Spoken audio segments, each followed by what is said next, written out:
Bueno, la logoterapia es una corriente psicológica que muchas veces se define como la tercera escuela vienesa de psicoterapia, es decir, la primera referida al psicoanálisis de Sigmund Freud y la segunda la psicología individual de Alfred Adler.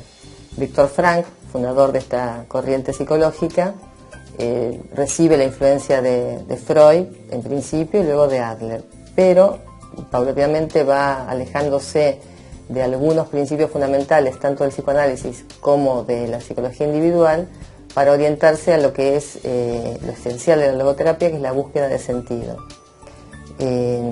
Esas raíces del psicoanálisis y la psicología individual no las abandona totalmente, sino que uno piensa la logoterapia como completar estas perspectivas teóricas, ¿no?, que funda fundamentalmente Freud con el psicoanálisis y la postulación del inconsciente en el psiquismo humano.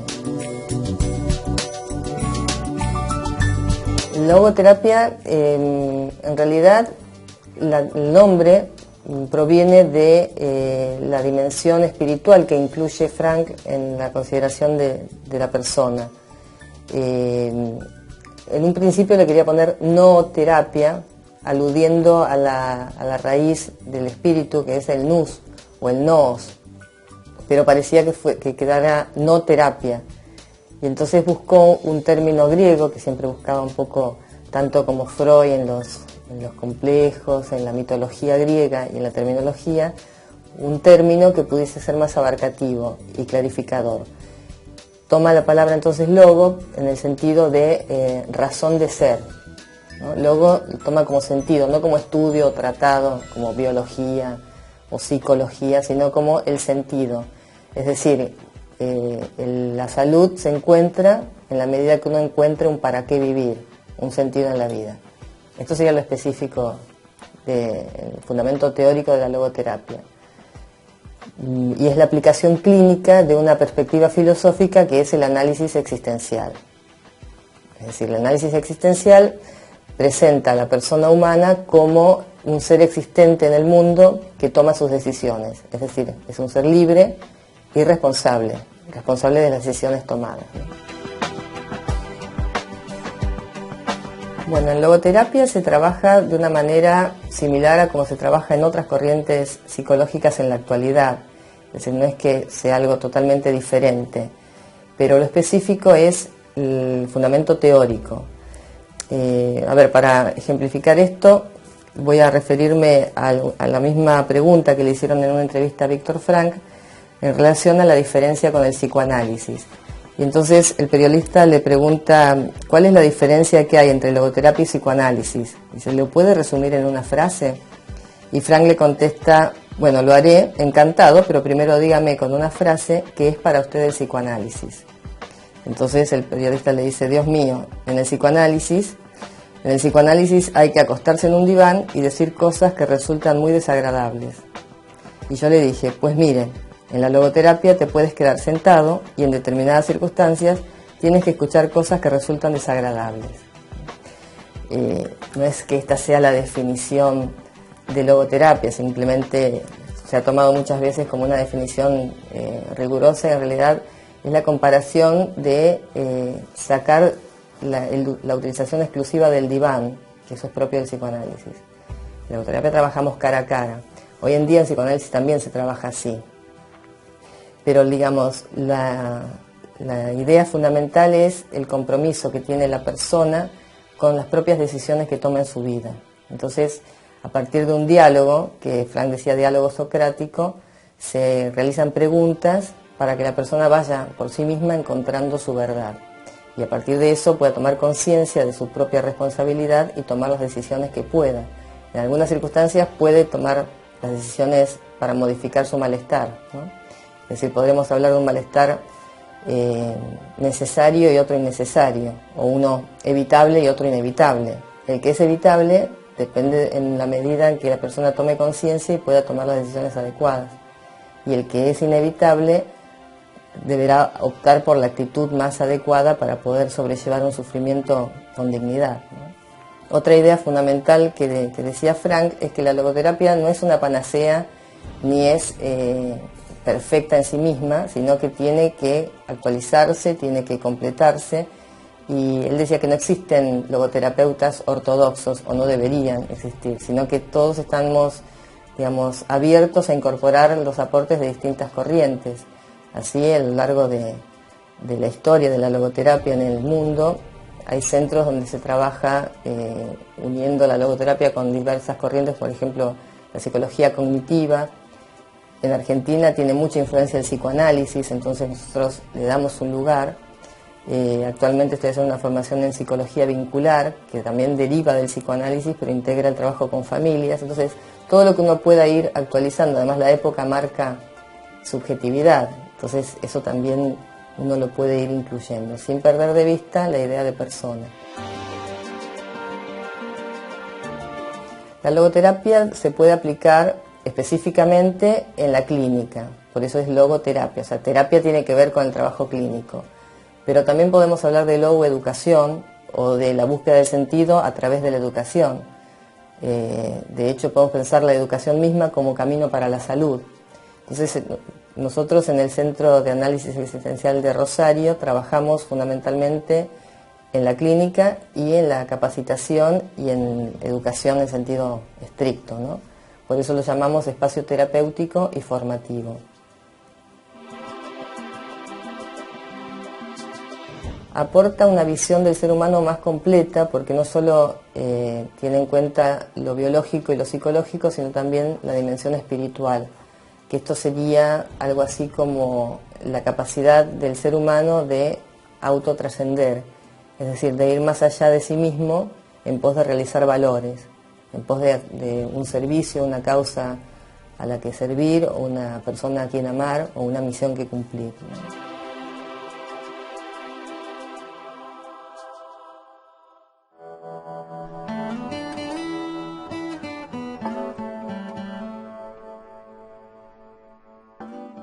Bueno, en Rosario, a partir del año 2006, se funda el Centro de Análisis Existencial Víctor Frankl, de la mano de nuestro socio fundador, el doctor Jerónimo Acevedo, y comenzamos a trabajar en capacitación con él y la gente del Centro Víctor Frankl de Buenos Aires, la doctora Marta Vigo, la licenciada Silvana Torrijo, y todos ellos, bueno, fueron capacitándonos y a su vez nosotros brindamos esa capacitación aquí en Rosario.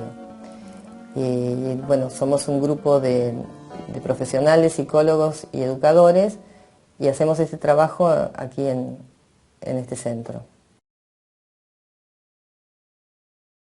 Las actividades específicas son psicoterapia, psicodiagnóstico existencial, orientación vocacional y trabajo clínico con adolescentes, niños y familias y adultos, ¿no?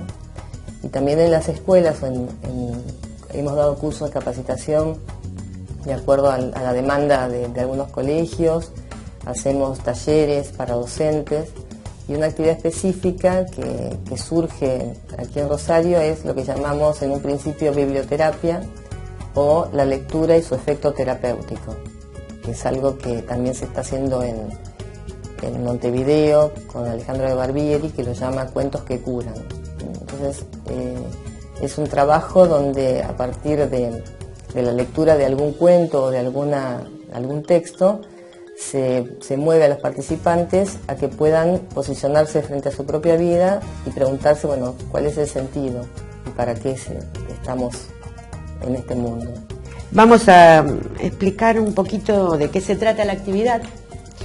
Es una actividad grupal que está basada en la lectura de un cuento.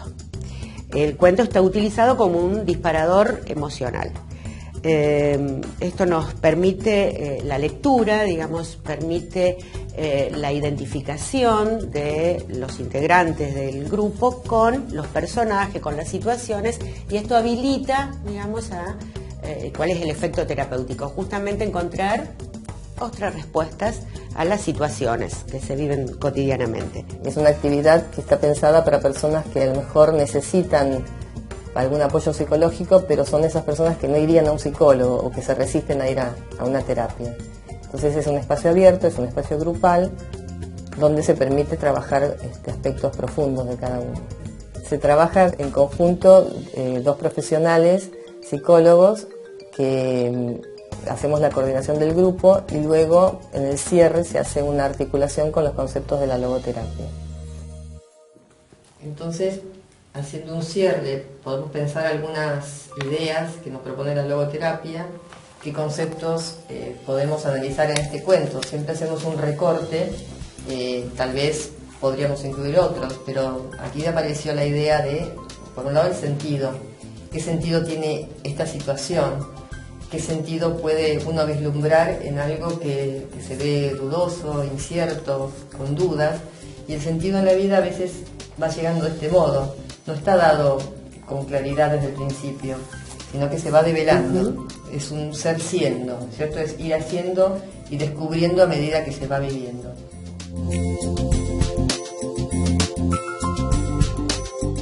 En el trabajo con niños se trabaja con, digamos, todos los aportes de la psicología en cuanto al tratamiento con niños, pero se busca siempre que, a pesar de la corta edad de algunos niños, empiecen a tomar conciencia de sus propias pequeñas responsabilidades, ¿no es cierto?, de las consecuencias de sus actos. Eso sería lo más logoterapéutico, pero el resto se utiliza a la hora de juego psicodiagnóstica, se utiliza el trabajo con dibujos, con gráficos.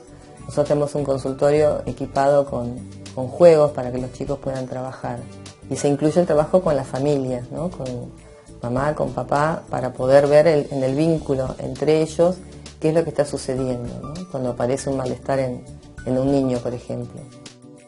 Si bien Víctor Frank no trabajó la terapia de grupo, sino que trabajó siempre la terapia personal, individual, nosotros incluimos el trabajo de parejas o de familias.